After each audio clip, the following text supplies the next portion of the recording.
Coming up on Cards and Collectables, a Michael Jordan collector who chases his cardboard and his ink.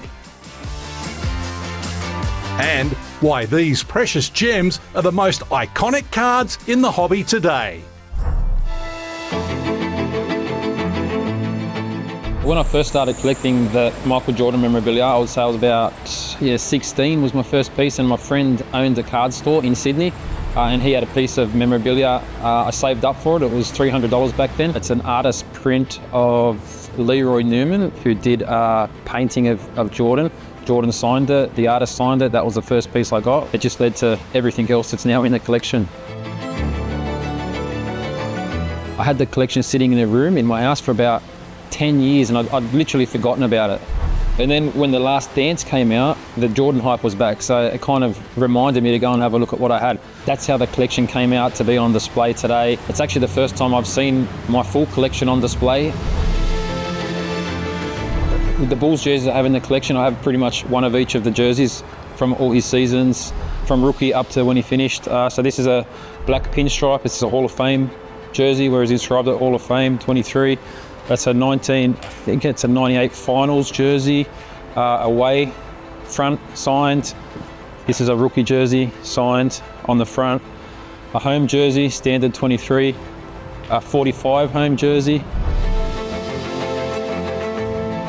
Pretty much have every Jordan jersey that he's worn his career, from the number 5 jersey, which most people wouldn't even know about, which was from the Pan American Games, I think, in 1983. A couple of the unique signed jerseys I do have of his would be the Johnny Kilroy, which a lot of people probably don't know about.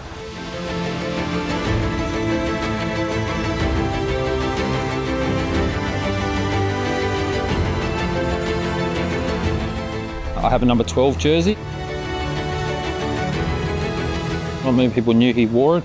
That's the game where his jersey got stolen. Wore number 12 for the one game against Orlando Magic. When I see Michael Jordan's actual autograph, I think it is a work of art, because I know Michael Jordan prided himself in getting his signature right all the time, and that was one of the things that sold me on his memorabilia.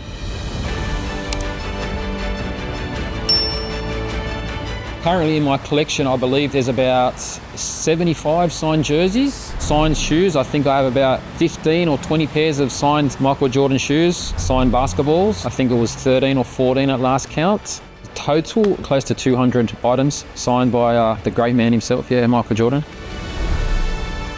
This is a picture of Jordan wearing this Blackhawks jersey. It's a little bit of controversy behind this one. He was invited to a Blackhawks game. Blackhawks actually sponsored by Reebok. Michael, being a Nike guy, had a bit of controversy when this photo was released. Anyone that knows Michael Jordan knows he's an avid golfer. And here we have a few of his personal items. That's one of his old drivers. It's an 8-iron that was from his personal golf bag. You can see it's an extended 8-iron, so you know it was from him. A couple of signed golf bags. Here's a pair of his golf shoes. Still got the dirt and the grass on it, and the famous size 13, but he wore those in rounds. Never met Michael himself. I did have a desire once upon a time. I think as I got older, it doesn't really bother me now. I'm pretty close to him with the amount of stuff I've got, so I've got a fair bit of his stuff that has his DNA on it. Here we got the bench chair from the 97-98 season. That was against the Atlanta Hawks, that game. And a good compliment piece to the chair is a NBA Finals team issued used towel. Another pretty cool piece. I think you can still smell the sweat. Probably one of the cheapest upper deck authenticator items of Jordan you could get these days. That alone is probably worth around 4,000 to 5,000 Australian dollars these days. Hence the reason why a lot of people are trying to forge his signature and sell things in the open market. One of the key items to look for is being upper deck UDA authenticator, which this collection is probably 90% UDA. Here's the Tagata hand signed piece. Jordan put his hand in some ink, done it on the Japanese Tagata paper, I think it is, signed it across big bolds, limited edition release of his North Carolina days.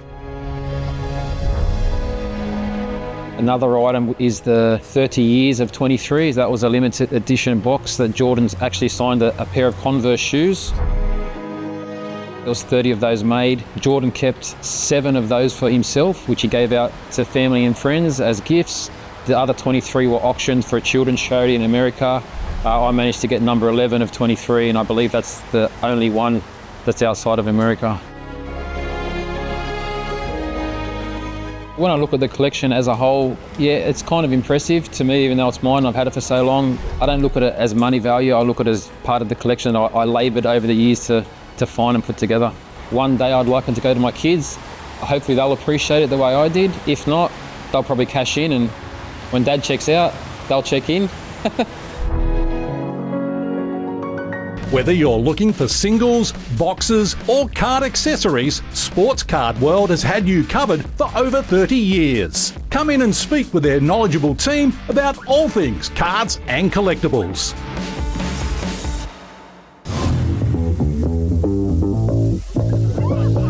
When you talk about the greatest NBA players of all time, the name Michael Jordan is often at the top of most people's lists. During the 1990s, there was no more a dominant player in the NBA than Michael Jordan, when he won 6 NBA championships, 6 finals MVPs, and 5 league MVPs. During these three-peats, a savvy individual managed to obtain a game-worn and signed sneaker from each of Michael Jordan's championship-clinching games. This collection was ultimately named the Dynasty Collection, which I was lucky enough to see myself in 2022. This unique collection, which will never be assembled ever again, sold in February 2024 for $12.15 million. For more record sales or to see the value of your collectibles, download the 130 Point app today.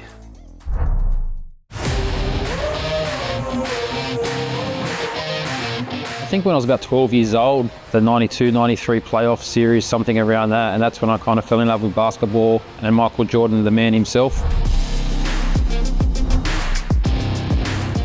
Growing up in Australia, most people were card collectors back in the day, even if you weren't a basketball player or a fan of the NBA. The love of Jordan himself just made me keep chasing his cards, going from the one-on-ones to the patches to the autos to everything you can think of. These are some of the key cards in the collection. We have here a 50 greatest players on-card auto. Limited to 50, number 23 of 50, so that's quite special. We've got a quad auto here. Jordan, Irving, Magic Johnson and Larry Bird. There would be about around 50 signed Jordan cards in the collection. First few cards of Jordan that I acquired weren't signed cards of his. They were just like as a rookie card, or back then when they weren't too much money. At the time it wasn't as high end as it is now, so it was just, I was always on the hunt for something that I liked the look of. Here we have a 2013 exquisite signature kicks cards. These are limited to 15. The good thing about these, they're both on-card autos, and it's the brand Jordan. So I think this is from the tongue of the shoe.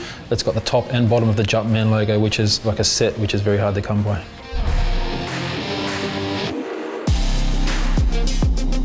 And you can't beat Jordan. Jordan pioneered the industry, pioneered basketball, pioneered sport. So here we have the Metal Universe PMG Red. They only made 50 of these, unlike the original one where they made 90. This one's very desirable for any card collector, very hard to come by. The PMG card came about through a friend in America who actually owns a card shop. He knew I was looking for some high-end, hard-to-get cards. That was a long time ago, pretty much when they were released, so it wasn't as high-end as it is now. But don't look back, that's one of the primer ones in the collection. We also have the one-of-one Jordan 06 Hot Prospects Road to Springfield. Here we have a 06-07 Ultimate Collections Exquisite Ultimate Triple Jersey Patch. So it's limited to 10. This is number 5 of 10. Some of the most desirable cards for any card collector are the Jordan Exquisite Limited Logos collection. Here's 2 of them, very, very desirable.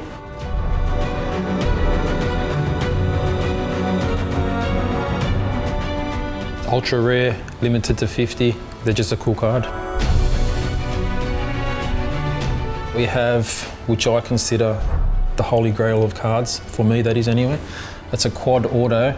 Michael Jordan, Kobe Bryant, LeBron James, Magic Johnson on-card auto, one-of-one.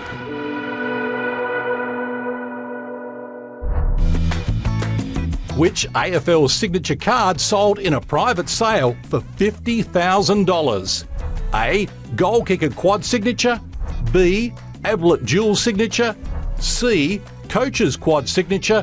Or D. Shaw triple signature. Find out after the break. Welcome back. Did you select the right answer? Let's find out.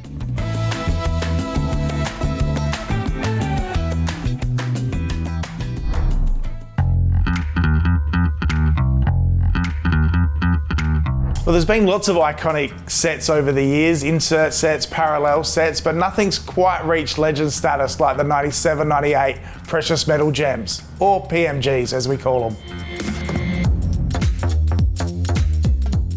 I think what makes the set so special is just the design with the colouring of it, the reflection, some of the really cool photographs and everything was used in the set. As you can see here with the Sean Kemp Precious Metal Gem Red, look how the colour pops. The red foil, it just reflects, it's just a thing of art. The player almost looks like it's coming out of the card a little bit, which gives it that really cool effect. The Precious Metal Gems are one of the first sort of parallel sets that were individually numbered. There's basically 100 cards that they produced, the first 10 being green, and then 11 to 100 being in the red foil to make a total of 100 cards produced. Comparing like this set to modern day sets, like people pull cards numbered out of 100, out of 49, but back then there was so much product produced and this was the only numbered parallel set to collect. So they weren't popping up in every box, maybe not even every case. That's how hard they were to get, and that's what makes them so expensive today. There's 123 different cards in the set, and it's made up of all the stars of the 90s. But key cards in the set would include rookie cards of Tracy McGrady, Tim Duncan, then stars like Kobe Bryant and Michael Jordan. Whilst the red and the greens are both really collectible, I mean the reds do pop up a little bit more often than the greens, which makes the greens the holy grail to collect. As hard as these cards are to find and collect, there's one brave soul out there that's trying to collect the whole set of the red and green Precious Metal Gems. His name is Nat Turner. He is the CEO of Collectors, and they also own PSA.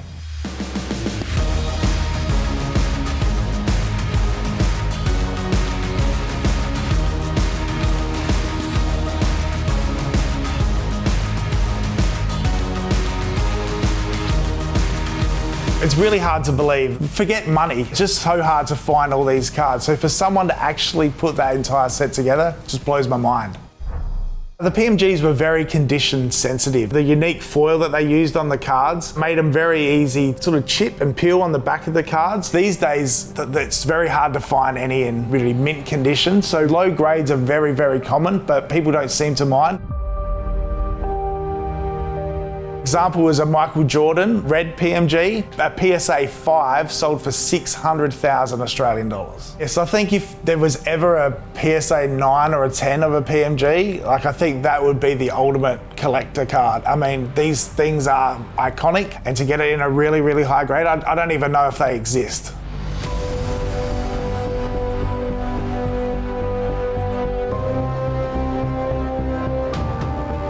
Yeah, I spoke about earlier the red PMGs and the superstar players and what sort of prices they go for.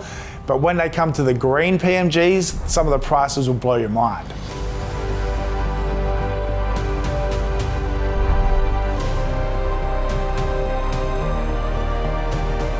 I remember back in 2001, I was at the National in Cleveland and I took some video of a whole cabinet full of green PMGs. It was a store from Japan. They had over 80 different green PMGs, which was just crazy. It included all the stars and they had 4 Kobe Bryants. 4 Kobe Bryants, unbelievable. For all these reasons and more, that's what makes the PMGs so special. They're not just rare, they're pieces of history. Who remembers the Sony Walkman? Before iPods and Spotify, the Sony Walkman ruled portable music. Launched in 1979, this game-changing device let you take cassette tapes anywhere. Whether it was a cassette of Thriller or your latest recording off the radio, the Walkman was a must-have for music lovers on the move. I remember playing my favourite cassettes, Guns N' Roses, Bon Jovi, And I remember the headphones, the metal strip and the big foam that was over your ears. They were horrible. Head to our socials and tell us what you remember about the Walkman.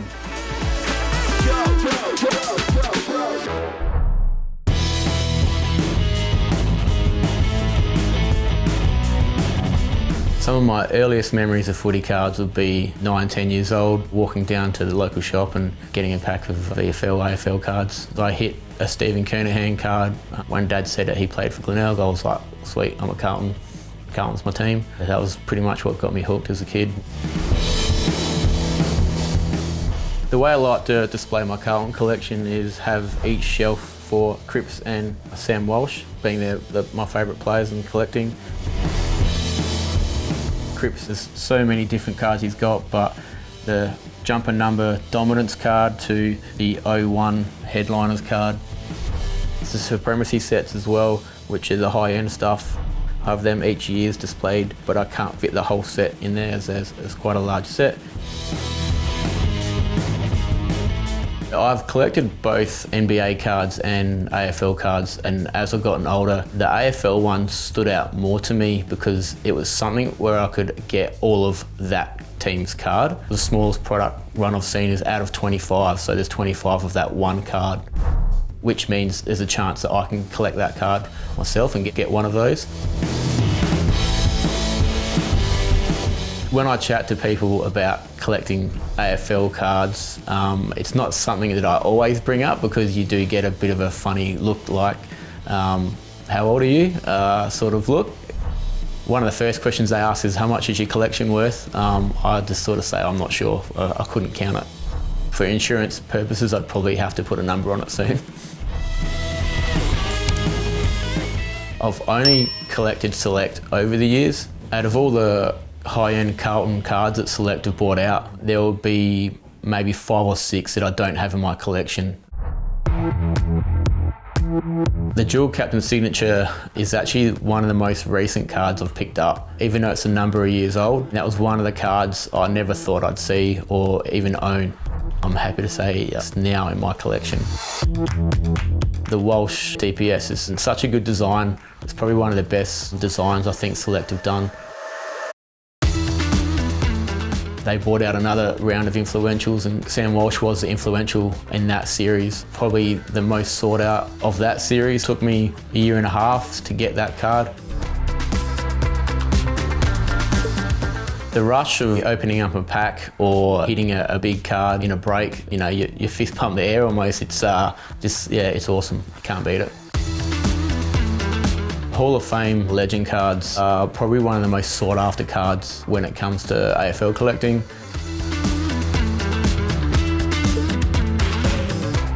Jezelenko! When Supremacy came out, the Supremacy set was high end and something that AFL collectors hadn't seen before. The big hit in the 2021 series for Carlton collectors was the Greg Williams Premiership Brownlow double.